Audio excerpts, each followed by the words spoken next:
Nana Ibu kelas 10 ya, 10 IPA dan kelas 10 IPS. Apa kabar kalian semuanya?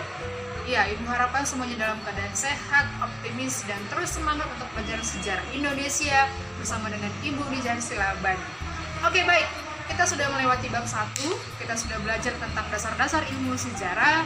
Nah, saat ini kita akan masuk sejarah Indonesia bab 2. Ya, bab 2 yaitu tentang masa praksara di Indonesia. Oke, mungkin anak-anak Ibu dulu waktu SMP sudah mendengar sekilas tentang yang namanya masa praksara. Ya, tapi di SMA kita akan kupas ya secara tuntas ya. Nah, Ibu kasih tahu dulu dasar-dasarnya dari masa praksara. Masa praksara itu disebut dengan masa sebelum aksara tulisan, atau bisa juga sering disebut masa nirleka ya, sebelum mengenal tulisan. Nah, di zaman masa praksara ini itu ada dua sudut pandangnya. Yang pertama dilihat dari sudut geologinya. Yang kedua itu dilihat dari sudut zaman perkembangan manusianya atau secara biologi gitu ya, hingga nantinya akan muncul manusia purba. Tapi kita pertama kali akan bahas yang namanya masa perkembangan bumi. Nah, jadi masa perkembangan bumi itu ada 4 secara geologi ya, secara geologi ilmu perkembangan bumi. Yang pertama ada yang disebut dengan Azoikum. Nah, kalau Azoikum, arti daripada A itu adalah tidak, dan Zoikum tidak ada kehidupan gitu. Jadi artinya pada masa ini belum ada kehidupan manusia, belum ada kehidupan di bumi karena suhunya terbilang masih sangat panas. Jadi belum ada kehidupan. Ingat ya, zaman Azoikum itu zaman sebelum ada kehidupan. Azoikum. Oke. Lalu yang kedua ada zaman Paleozoikum. Nah, Paleozoikum. Paleo artinya tua, zoikum kehidupan. Nah, jadi ini zaman kehidupan di mana di mana kehidupan sudah mulai muncul. Maka disebutlah zaman Paleozoikum ini adalah zaman primer karena pertama kali di sini muncul makhluk hidup. Ya, suhu mulai masih panas tapi sudah mulai bisa makhluk hidup muncul seperti mikroorganisme. Oke ya, diingat bahwa Paleozoikum adalah masa primer dari perkembangan bumi. Lalu yang ketiga ada yang disebut dengan Mesozoikum. Nah, Mesozoikum, meso artinya tengah, zoikum kehidupan manusia, kehidupan di bumi gitu ya. Jadi kalau Paleozoikum ini adalah masa sekunder. Tadi kalau Paleozoikum adalah masa primer. Kalau yang ini masa sekunder. Ya, harus diingat. Mesozoikum adalah masa sekunder. Masa kedua setelah pertama ada Paleozoikum. Nah, jadi pada masa ini suhu sudah mulai dingin, tidak sepanas pada zaman sebelumnya Paleozoikum dan Azoikum. Nah, pada masa ini sudah mulai bermunculan reptil. Maka masa Mesozoikum disebutlah ini masa reptil. Dinosaurus muncullah di sini. Bisa dibayangkan? Iya, kita harus bisa bayangkan. Namanya juga sejarah, imajinasi kita main. Nah, itu Mesozoikum. Masa yang selanjutnya adalah masa Neozoikum. Nah, masa Neozoikum ini terbagi menjadi 2 bagian. Yang pertama ada tersier, lalu ada kuarter. Nah, pada zaman tersier, di sini mulai muncul binatang menyusui di muka bumi ini. Lalu pada zaman kuarter, disinilah mulai bermunculan manusia purba, mulai bermunculan nenek moyang kita. Ya, Homo sapiens, itu dia. Ya, kita harus tahu itu. Atau kita bilang mulai bermunculan kera ya. Kera mulai bermunculan lalu akan berubah menjadi manusia purba secara evolusinya gitu.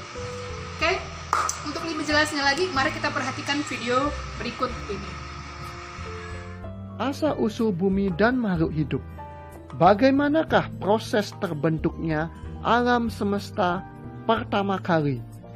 Para ilmuwan meyakini bahwa terbentuknya alam semesta termasuk bumi berawal dari peristiwa Big Bang, ledakan dahsyat atau dentuman besar sekitar 13,7 miliar tahun lalu.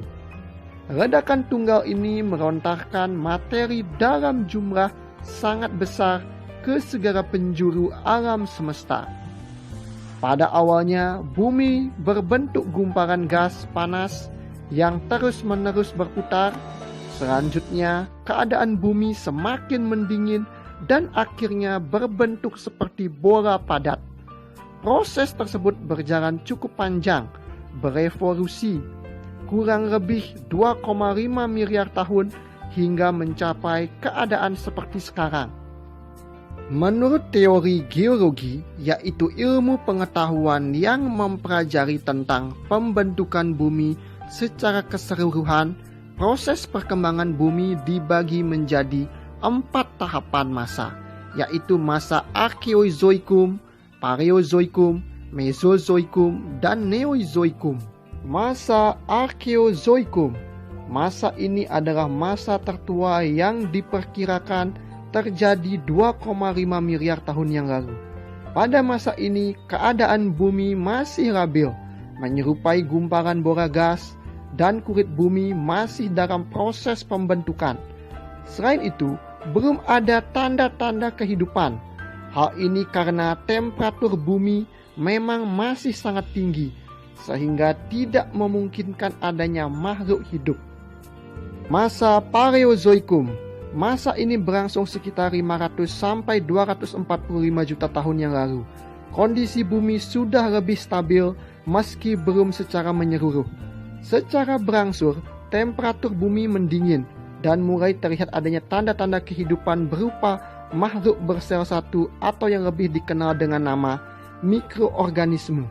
Selanjutnya muncul hewan sejenis ikan tak berahang, Trilobita, hewan amfibi, binatang yang dapat hidup di 2 tempat, di darat dan di air, dan beberapa jenis tumbuhan ganggang. Oleh karena itu, masa ini dinamakan pula dengan zaman primer, zaman kehidupan pertama. Masa Mesozoikum, masa yang disebut juga zaman sekunder atau zaman kehidupan kedua. Ini diperkirakan berlangsung sekitar 245 juta tahun sampai 265 juta tahun yang lalu. Bumi sudah semakin stabil. Mulai muncul beragam hewan bertubuh besar seperti berbagai jenis hewan reptil, dinosaurus, dan gajah purba atau mamut. Menjelang berakhirnya masa ini, mulai muncul berbagai jenis burung dan binatang menyusui. Masa Mesozoikum juga dikenal sebagai zaman reptil.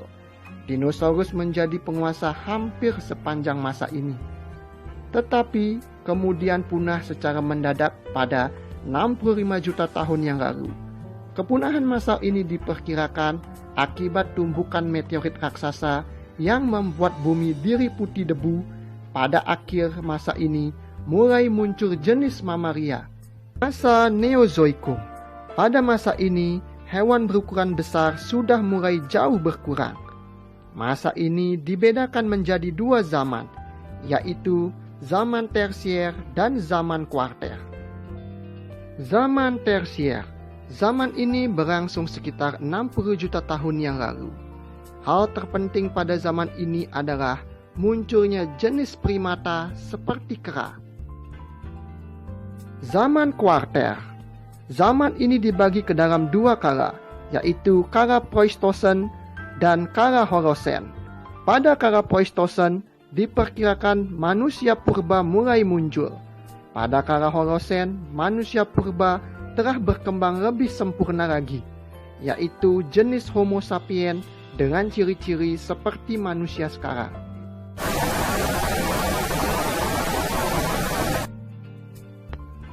Sekian dari materi perkembangan bumi dan munculnya makhluk hidup. Apabila ada pertanyaan, silakan cantumkan dalam kolom komentar. Dan ingat, pelajari materi.